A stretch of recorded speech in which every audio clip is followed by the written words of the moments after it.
क्या ये देखें प्रोजेक्ट लिस्ट जो है वो हमने मैंने अपलोड कर दी है, देख रही है ओएस के अंदर। एक ग्रुप ने यहाँ पर मेरे मेंबर्स के नाम भी लिख दिए, कहा लिए इस्माइल हफीज, इनको ये प्रोजेक्ट मिल गया। ठीक है तो एक्सक्यूज मी सर, जी सर मैं रिक्वेस्ट भेजी हुई वो एक्सेप्ट कर लें सर ग्रुप के।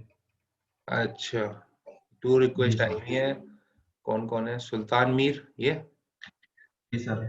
ठीक कर दिया। थैंक।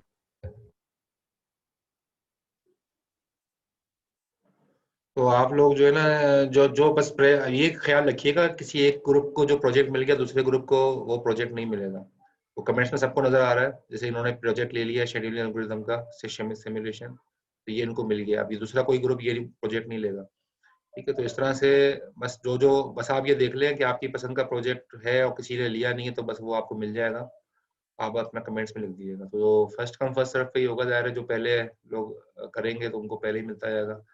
बाकी जो देर देर करेंगे उनके पास चॉइसेस कम हो जाएंगी उनकी पसंद की। तो उसको कर लीजिएगा। 1 वीक का टाइम मैं दे रहा हूँ, अगले वीक में जो है हम प्रोजेक्ट ये जो है CR जो है मोहम्मद तालिब ये बना लेंगे। एक्सेल फाइल में सबके जो है ना ग्रुप मेंबर्स के नाम और उनके आगे उनका प्रोजेक्ट टाइटल, तो ये अपलोड कर देंगे हम लिस्ट अगले क्लास में, अगले वीक में। अगले वीक तक का टाइम है आपके पास, तो उसमें से आप देख लीजिए और अपनी पसंद का प्रोजेक्ट जो है सिलेक्ट कर लें। 3 रिक्वेस्ट और आ गई, नहीं सही है। तो ये तो यहाँ पर आपको दिखा लिए प्रोजेक्ट लिस्ट। ठीक है, इसमें काफ़ी सारे सब्जेक्ट। अच्छा, प्रोजेक्ट लिस्ट का मैं आपको थोड़ा सा दिखा भी देता हूँ ताकि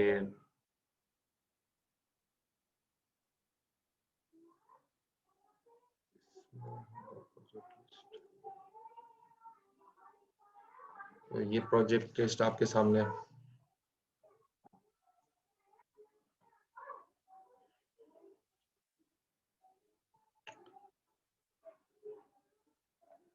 तो इसमें आप देखें ये मल्टी थ्रेडेड है, मल्टी थ्रेडेड वेब क्रॉलर है, ये बना सकते हैं। अच्छा, बनाने के लिए आप कुछ भी यूज़ कर सकते हैं। यहाँ पे जावा का कोड गिवन है यहाँ पे। ठीक है, तो उसको हेल्प के लिए सैम्पल कोड है ये जावा का, तो इसको हेल्प के तौर पे लेके आप C# में या जिसमें भी बनाना चाहें बना सकते हैं। ये प्रोसेस मैनेजर है। प्रोसेस मैनेजर जो है ना वो आप बना सकते हैं, जिसमें बता सकते हैं कि identify the system and user process for each process, provide CPU memory. Her process कितना CPU ले रहा है, कितनी रैम ले रहा है। ठीक है, तो प्रोसेस मैनेजर जो है वो चीज़ दिखाएगा। सी शार्प का कोड सैंपल दिया हुआ है, लेकिन जाहिर है इसको आपने समझ के खुद से बनाना है। और जब आपका वाइवा होगा तो उसमें सारी चीज़ें आपको आनी चाहिए वाइवा में। इस तरह ये सिस्टम रिसोर्स मॉनिटर है। इसके अलावा रिपोजिटरी डायरेक्टरी सिंक्रोनाइज, ये सारी चीज़ें दी हुई हैं। Task manager, multi threaded proxy, power consumption activity monitor, कितनी पावर कंज्यूम कर रहा है कौन सा प्रोसेस, वो है। एंड्रॉयड लोगर, ये अच्छा यूनिक्स फाइल सिस्टम है। वर्चुअल मेमोरी, ये हम पढ़ेंगे पूरा चैप्टर वर्चुअल मेमोरी का। वर्चुअल मेमोरी को आपने सिमुलेट करके दिखाने के। अच्छा, इसके अलावा जो है नीचे दिए हुए ये develop an application to demonstrate producer consumer problem, ये हम पढ़ेंगे डिटेल में। तो ये आप बना सकते हैं इसका प्रोजेक्ट, इसको सिमुलेट करके दिखाएं किसी भी लैंग्वेज पे, C# पे या किसी भी लैंग्वेज पे। Exploration of multi process multi threading in Python, Python के अंदर मल्टी प्रोसेस मल्टी थ्रेडिंग का जो है ना वो सिमुलेशन करके दिखाएं कैसे होती है। इसके अलावा ये रहे नीचे प्रोजेक्ट्स हैं। हार्डवेयर सॉफ्टवेयर इंटरप्ट जो है वो कैसे होते हैं और सिस्टम कॉल कैसे जो है वो आती हैं, और हार्डवेयर और सॉफ्टवेयर इंटरप्ट कैसे प्रोग्राम को रोकते हैं, उसकी सिमुलेशन करके दिखा दें। ठीक है, कि प्रोसेस 1 आया, 2 आया, 3 आया, फिर कोई इंटरप्ट जनरेट हुआ तो कैसे उस प्रोसेस से सारी रिसोर्सेज लेके इंटरप्ट को दे दी गई। इस तरह की सिमुलेशन करके दिखा दें। सिमुलेशन ऑफ शेड्यूलिंग एल्गोरिथम्स, ये तो बुक हो गया है, अभी हम पढ़ेंगे भी, अगला चैप्टर इसी का ही है। शेड्यूलिंग एल्गोरिथम हम पढ़ेंगे, आ, उसकी शेड्यूलिंग करके आपको सिमुलेशन दिखानी है कि जो है वो किस तरीके से जो है वो मुख्तलिफ एल्गोरिथम्स जो है वो कैसे प्रोसेस को शेड्यूल करते हैं। इसके अलावा रीडर राइटर प्रॉब्लम है, ये भी हम पढ़ेंगे कोर्स में, कोर्स का पार्ट है हमारे। तो अगर कोई ग्रुप ये प्रोजेक्ट लेता है तो उसकी पूरी डिटेल भी हमें आपको मिलेगी, पढ़ेंगे भी हम। लेकिन उसको इम्प्लीमेंट करने दिखाना है कि उसका, यानी कि रीडर राइटर प्रॉब्लम का डिबगर बनाना है, ठीक है। यानी कि डिबगर बनाएंगे आप। डिबगर में होगा क्या कि वो ज़ाहिर इस प्रॉब्लम को जब हम इसके बारे में पढ़ेंगे तो उसको जो भी प्रॉब्लम्स आएंगी वो डिबगर उसको रिजॉल्व करेगा इसके अंदर, रीडर राइटर प्रॉब्लम। अच्छा, implementation of semaphore thread, semaphore हम पढ़ेंगे, ठीक है। तो उसकी इम्प्लीमेंटेशन करके दिखा सकते हैं। Real time scenario in which deadlock handling is implemented. तो डेडलॉक हम चैप्टर है, मतलब इसी मिड टर्म से पहले इंशाल्लाह पढ़ेंगे हम डेडलॉक।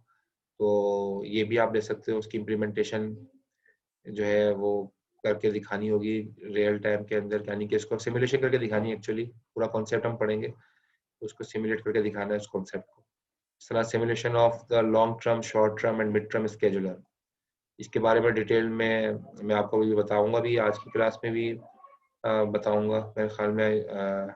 आज की क्लास में भी बताऊंगा इंशाल्लाह, कोशिश करके या अगली क्लास में बता दूंगा। Simulation of multiple program executed by process in time sharing, या मल्टीपल प्रोग्राम किस तरह टाइम शेयरिंग एनवायरनमेंट में प्रोसेस होते हैं, उसकी सिमुलेशन है। और कोई आपको और कोई ऐसी चीज जो आपको लग रहा है कि हमने ऑपरेटिंग सिस्टम में पढ़ी है, या पढ़ रहे हैं या पढ़ चुके हैं या पढ़ेंगे, तो उसको आप इम्प्लीमेंट करना चाहो तो आप मुझसे डिस्कस करके कर सकते हो, ठीक है। तो ये मतलब ये आपको लिस्ट दी हुई है, तो इसमें से आप अपनी पसंद का कोई भी प्रोजेक्ट जो है ना वो ले सकते हैं, और 1 वीक का टाइम है।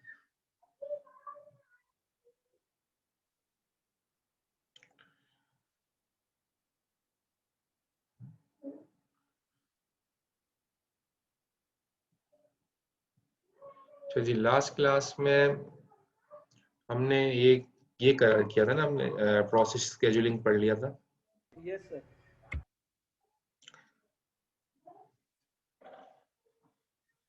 और ये मैंने बता दिया था आपको कि job queue, ready queue, device Q, ये क्या होते हैं, ठीक है। प्रोसेस स्केजुलर का काम क्या है कि ज़ाहिर है वो एक एक प्रोसेस को उठा के सीपीयू के हवाले करता है, प्रोसेस स्केजुलर।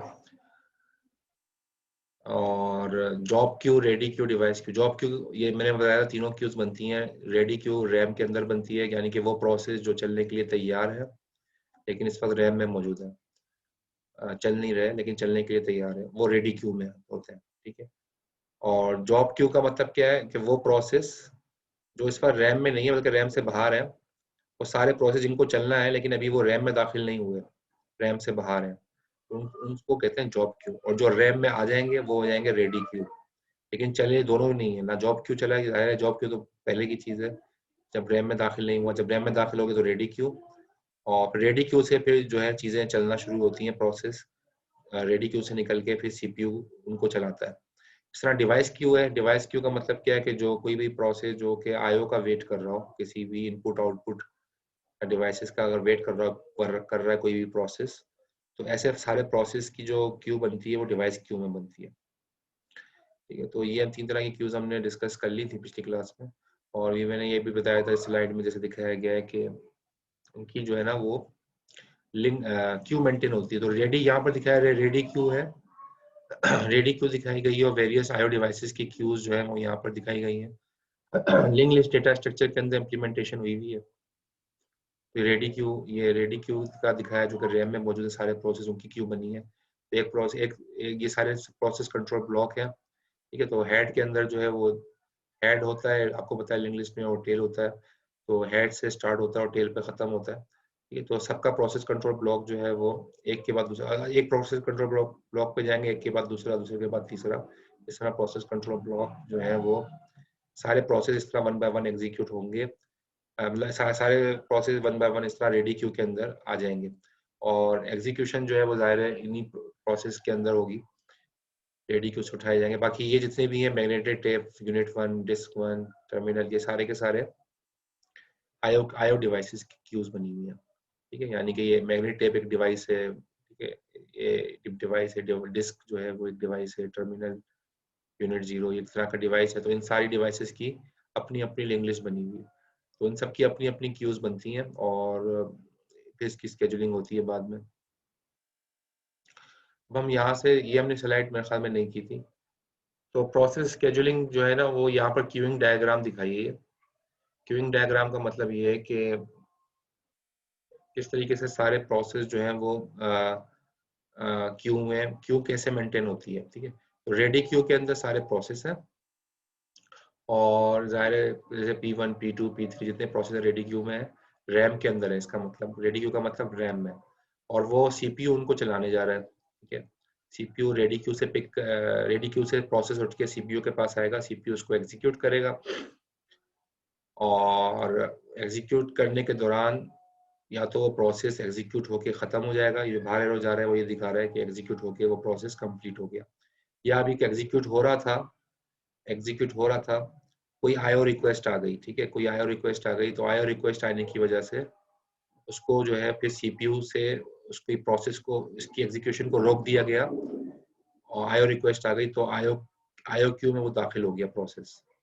जब आईओ मिलेगा उसको, कीबोर्ड से कोई की प्रेस होगी या कोई भी चीज़ जो कि आईओ के लिए उसको चाहिए, उसका वो वेट करेगा, जैसे ही वो आईओ आईओ की कंप्लीशन होगी, उसको जैसे ही कोई कीबोर्ड से की प्रेस हो गई या माउस क्लिक हुआ या कुछ भी, तो फौरन वो दोबारा से कहाँ पर आ जाएगा, रेडी क्यू में, अब वो दोबारा चलने के लिए तैयार हो जाएगा, और सीपीयू उसको दोबारा एग्जीक्यूट कर सकता है रेडी क्यू से उठा के, ठीक है। तो चलते चलते, यहाँ पर दिखाया गया, चलते चलते प्रोसेस रुक सकता है आईओ रिक्वेस्ट की वजह से, चलते चलते प्रोसेस रुक सकता है, सीपीयू से रोक दिया जाएगा, और उसको इसकी वजह दूसरी ये हो सकती है, टाइम स्लाइस एक्सपायर हो जाएगा। टाइम स्लाइस का मतलब क्या है, हर प्रोसेस जो है कुछ, हर एक प्रोसेस को टाइम मिल रहा होता है, जैसे P1 है, ठीक है, P1 है, P2 है, P3 है, हर प्रोसेस को जो है ना कुछ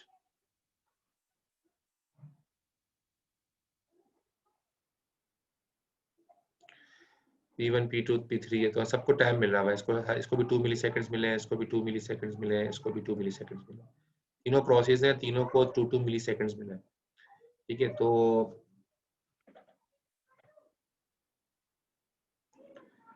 वो कह रहा है कि ये 1 बाय 1 सारे प्रोसेस को चलाएगा, 2 मिली सेकेंड इसको चलाएगा, 2 मिली सेकेंड इसको चलाएगा, लेकिन जब 2 मिली सेकेंड इसको चलाएगा, ठीक है, तो इसका टाइम एक्सपायर हो जाएगा, तो फिर अगले P2 पे आ जाएगा, PP2 पे आ जाएगा। हालांकि P1 अभी कंप्लीट नहीं हुआ है, लेकिन उसका चूंकि टाइम खत्म हो चुका है 2 मिली सेकेंड वाला, तो वो उसको छोड़ के फिर P2 में आ जाएगा, P2 के 2 मिली सेकेंड चलेंगे, ठीक है। और अभी ये कंप्लीट नहीं हुआ है P2, लेकिन जब चूंकि इसका टाइम कंप्लीट हो गया है, टाइम स्लाइस कंप्लीट हो गया है जो उसको असाइन किया गया था, फिर P2 को छोड़ के वो तो फिर P3 पे आ जाएगा, और फिर इसको 2 मिली सेकेंड चलाएगा, और 2 मिली सेकेंड चलाने के बाद अभी ये पूरा कंप्लीट नहीं हुआ P3, फिर दोबारा से वो P1 पे आ जाएगा, सर्कुलर होता है, ठीक है। यानी कि P1, P2, P3 सारे प्रोसेस खत्म हो गए, फिर दोबारा पहले वाले पे आ जाएगा, फिर 2 मिली सेकेंड इसको चलाएगा, 2 मिली सेकेंड इसको चलाएगा, 2 मिली सेकेंड इसको चलाएगा, तो इसको कहते हैं टाइम स्लाइसिंग। तो अगर किसी प्रोसेस का टाइम स्लाइस एक्सपायर हो जाए, लिखा है टाइम स्लाइस एक्सपायर हो जाए, यानी कि क्या मतलब, 2 मिली सेकेंड पूरे हो गए, अब इसको प्रोसेस को सीपीयू से निकाल के उसको दोबारा से, उसका टाइम स्लाइस एक्सपायर हो गया, दोबारा से उसको उठा के कहाँ रख दिया गया, रेडी क्यू में, दोबारा से उसको उठा के रेडी क्यू में ले जाया गया, दोबारा रेडी क्यू में आ गया,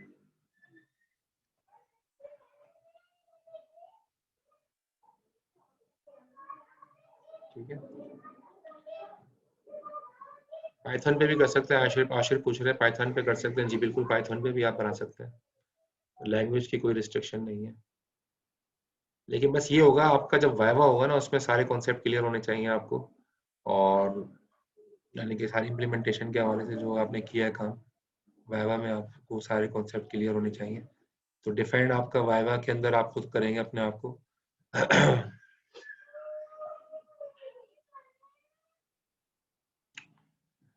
अच्छा जी, ये आप बात हो रही थी, इस तरह चलते चलते या तो एयर रिक्वेस्ट की वजह से प्रोसेस को रोक दिया जाएगा, या टाइम स्लैश की वजह से प्रोसेस को रोक दिया जाएगा, या फिर जो है वो प्रोसेस सीपीयू चल रहा था, चलाते चलाते जो है वो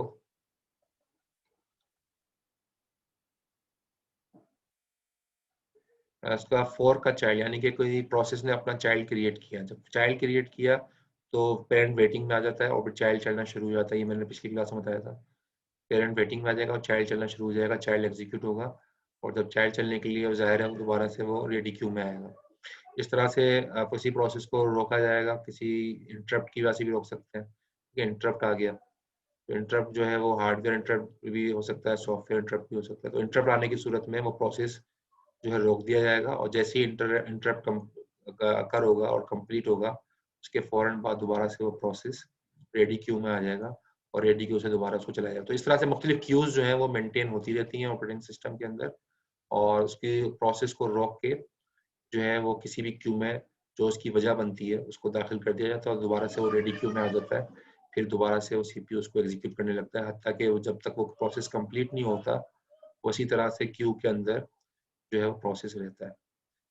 तो कोई क्वेश्चन है तो पूछ सकते हैं, इस स्लाइड में समझ में नहीं आई हो कोई बात?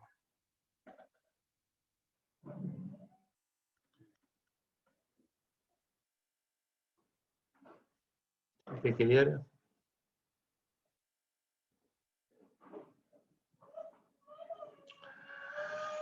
अच्छा जी, अब हम देखते हैं यहाँ पर शेड्यूलिंग एल्गोरिदम्स के बारे में बात हो रही है। तो 3 तरह के स्केड्यूलर्स हैं, short term scheduler, long term scheduler और मीडियम टर्म स्केड्यूलर।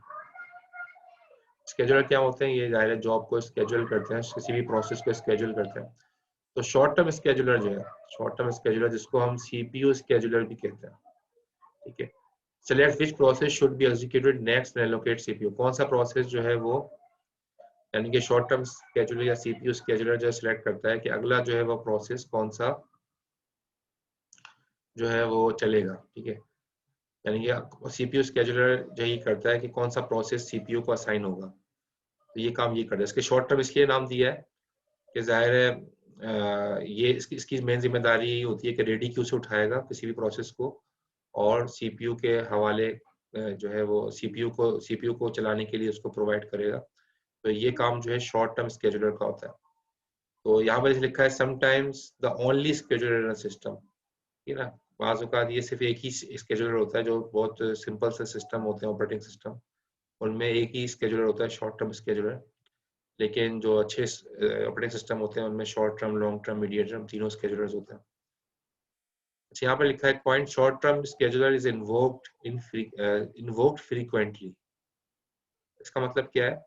मिली सेकेंड्स, यानी ये बहुत जल्दी जल्दी ये चलता है। शॉर्ट टर्म स्केड्यूलर बहुत जल्दी जल्दी जॉब को पिक करता है, बहुत जल्दी जल्दी इन्वोक होता है, क्योंकि ज़ाहिर है जॉब बहुत सारी है, ठीक है, रैम के अंदर जॉब बहुत सारी है और सबको जो है चलाना है। तो वो शॉर्ट टर्म स्केड्यूलर जो है, ये मैंने यहाँ पर लिखा है शॉर्ट टर्म स्केड्यूलर, ठीक है। तो वो करता यही है कि वो जो है रैम से जो रेडी क्यू, यानी रैम का मतलब क्या, रेडी क्यू से प्रोसेस को उठाएगा, ठीक है, किसी प्रोसेस को उठाएगा और अपने पास रख लेगा। भाई अब P1 जो है ना, P1 चलने के लिए तैयार है, सीपीयू उसको P1 को चलाएगा और सीपीयू उसकी P1 चलाने के बाद फिर सीपीयू फॉर एग्जांपल P5 को चलाएगा, ठीक है। और यानी कि P1 को चलाएगा, P5 को चलाएगा, P3 को चलाएगा, P कोई यानी अलग मुख्तलिफ रैंडमली जो भी स्केड्यूलिंग होगी शॉर्ट टर्म स्केड्यूलर, और रेडी क्यू से उठा के जो है सीपीयू स्केड्यूलर जो है वो चलाएगा। यानी short term scheduler CPU scheduler एक ही बात है। तो वो रैम से उठा के जो है वो सीपीयू के हवाले करेगा, और जाहिर है ये काम उसको जल्दी जल्दी करना होता है, इसलिए यहाँ पर लिखा है इन्वोक फ्रीक्वेंटली। ये कुछ मिली सेकेंड्स के फर्क ही होता है, और उस तरह से वो सारी जॉब्स, सारे प्रोसेस को वन बाय वन जो स्केड्यूल करता है वो चलने, वो फिर सीपीयू उन्हीं को चलाता है जिसको शॉर्ट टर्म स्केड्यूलर ने सिलेक्ट किया है, सीपीयू उन्हीं प्रोसेस को चलाता है। ये बात क्लियर हो गई शॉर्ट टर्म स्केड्यूलर का? कोई क्वेश्चन है शॉर्ट टर्म स्केड्यूलर में?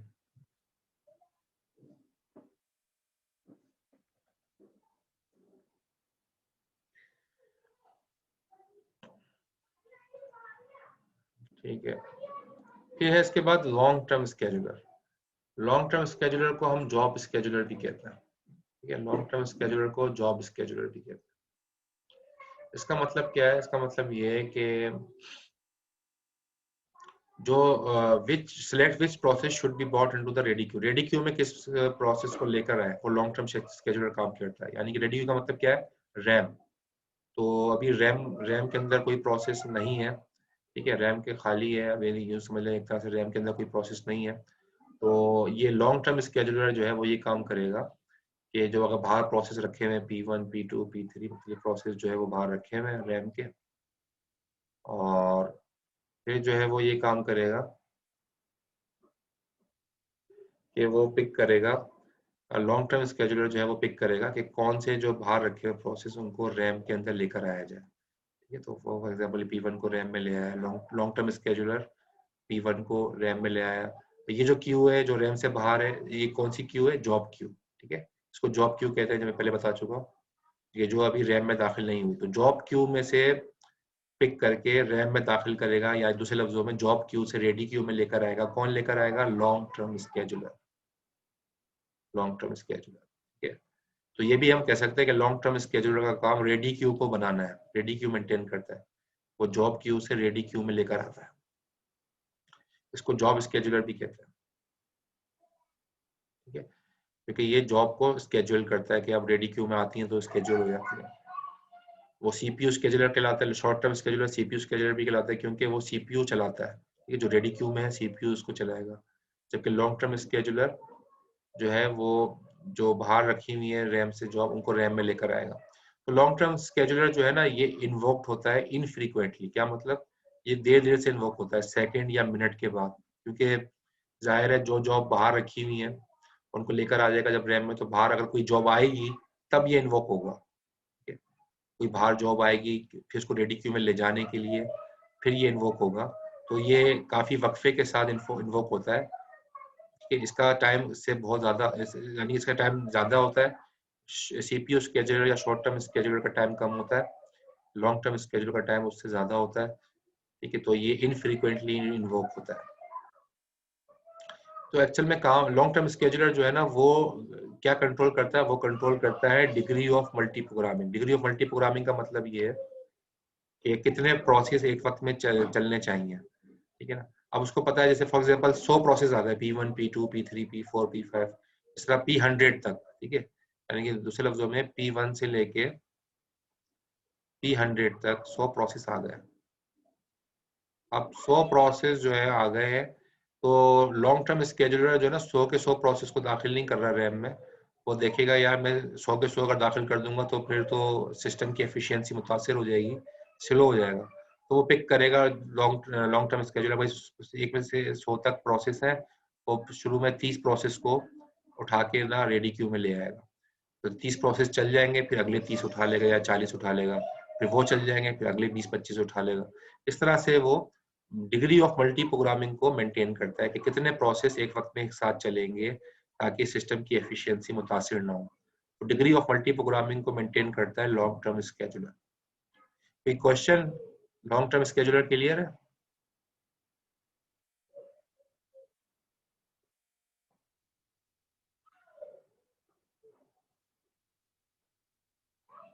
Any question? ठीक है, कोई क्वेश्चन नहीं है। अच्छा, प्रोसेस भी दो तरह के होते हैं, एक होते हैं आईओ बाउंड प्रोसेस, एक होते हैं सीपीयू बाउंड प्रोसेस।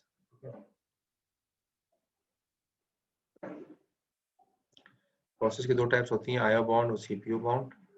तो आईओ बाउंड प्रोसेस कौन से प्रोसेस होते हैं? आईओ बाउंड प्रोसेस वो प्रोसेस होते हैं जो ज्यादातर जो है spends more time doing IO, ज्यादा आईओ पे काम करते हैं, यानी कि इनपुट आउटपुट पे। ठीक है ना, कंप्यूटेशन पे काम कम होता है उनका, आईओ पे काम ज्यादा होता है। क्या मतलब? जैसे कंप्यूटेशन का मतलब है कोई प्रोसेसिंग कर रहा हो प्रोसेसर, उसका काम कम होता है, लेकिन आईओ का काम ज्यादा होता है, कीबोर्ड माउस का और डिस्प्ले का या आईओ का जितनी भी चीजें। तो सीपीयू बस जो है इसके बाद अंदर छोटे छोटे होते हैं, थोड़ा थोड़ा सा कंप्यूटेशन होती है, लेकिन आईओ बस जो है ना वो ज्यादा होता है इसके अंदर। तो जब आईओ ज्यादा होता है, आईओ ज्यादा आएगा, आईओ का मतलब है कि जाहिर है वेटिंग टाइम ज्यादा आएगा, तो छोटे छोटे सीपीयू बस्ट आ रहे हैं जो थोड़ी सी कैलकुलेशन हो रही है। ऐसे प्रोसेस को कहते हैं आईओ बाउंड प्रोसेस, जिसमें आईओ ज्यादा हो। एक होते हैं CPU bound process. CPU bound process कौन से प्रोसेस होते हैं? Which spends more time doing computation, computation में ज्यादा टाइम सर्व कर रहे हैं, और आईओ इनके अंदर कम होता है। ठीक है, कंप्यूटेशन में ज्यादा टाइम सर्व होता है, तो इसके अंदर थोड़े से होते हैं सीपीयू बर्स्ट, लेकिन जब बड़े होते हैं लॉन्ग सीपीयू बर्स्ट होते हैं, काफी देर तक जो है प्रोसेसर बिजी रहता है।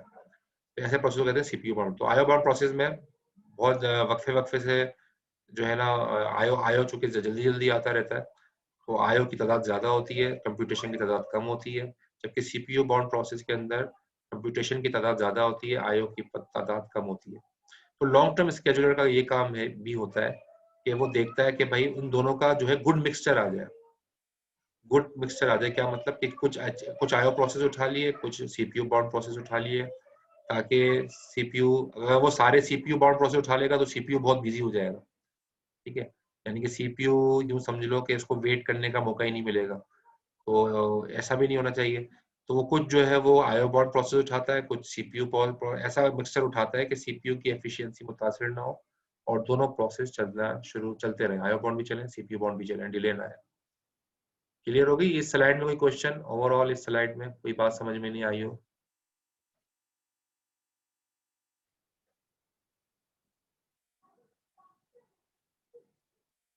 क्लियर है, ठीक है।